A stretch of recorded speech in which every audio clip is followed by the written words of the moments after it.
6大中国人的种族天赋都有哪些？你知道吗？能让外国人惊掉下巴。所以今天老黑就来跟大家讲讲那些中国人能做到，外国人却做不到的事儿。全程高能，绝对颠覆你的认知。1. 收破烂，没有一个中国人逃得过收破烂的魔咒。这些破烂可以是塑料袋、快递纸箱、鞋盒子、纸袋子、外卖多送的一次性筷子、用完的护肤品瓶瓶罐罐，还可以是几年前穿过的衣服、用过的玩具等等，就是舍不得扔，全都攒着，为的就是等某一天能够用上。过去大家都以为这是妈妈辈的人才爱干的事儿，但其实不管是90后还是00后，早就加入了收破烂的队伍。不只是收破烂，有的年轻人都开始收废品，年入100万了。但是外国人就不喜欢干这种事儿，外国人的断舍离本领十分强大，不管是人还是物品，不要了就丢弃。2. 砍价，你有见过外国人砍价吗？你绝对只见过中国人在商场用3寸不烂之舌跟售货员掰扯，尤其是中年的叔叔阿姨们，他们砍价的能力绝对让你惊掉下巴。砍完价格都不是抹个零头，是直接抹去零。厉害的阿姨能在商场把500的价格砍到50，就算是价格不贵的东西，51块也要砍到50块，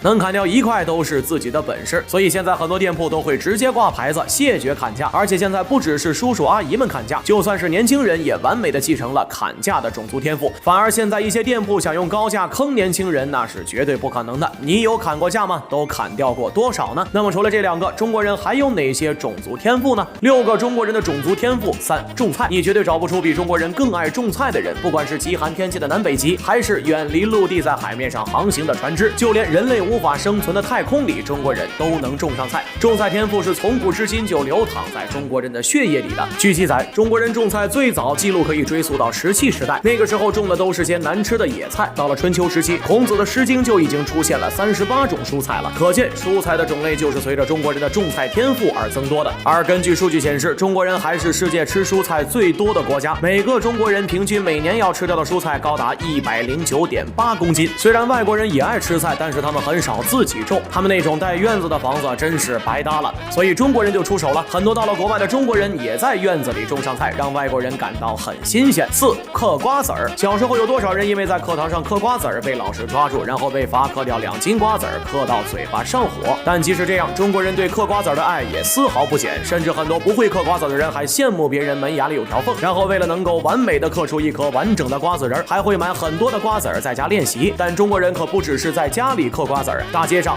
火车上、户外公园等等，到处都能看到嗑瓜子儿嗑的咔咔响的声音。你要是拿一把瓜子儿给外国人，他们都只会往嘴里吞，因为外国人几乎不怎么吃带壳的食物，像是瓜子儿、坚果等，在外国人眼里都是小鸟、小松鼠吃的，真替他们可惜呀，他们失去了一个生活乐趣。但中国人的种族天赋还不止于此，这些中国人的种族天赋你会几个？5. 打麻将，不管是男女老少，只要一坐上麻将桌，那就是换了一个人，那种胜负欲比参加比赛还夸张。而且打麻将不分时间不分地点，在家打，在麻将馆打，在大街上打，就算是发洪水了，坐在洪水中也能打上麻将。这还不是最夸张的，有的人即使手打了石膏，吊着吊瓶都要打麻将，这就是中国人对麻将的爱。但是外国人丝毫不能理解这些石块为何能让中国人这么快乐。其实不只是麻将，中国很多地方还有打牌这种特色娱乐方式，像是四川长牌、湖南字牌等等，这些外国人见都没见过，但是到了中国的外国人，只要学会了打麻将打牌，也很快会沉浸在胡牌的独特乐趣中。6. 数学天赋，最基本也最让外国人惊呆的就是中国人的99乘法表，19得9， 29 18， 39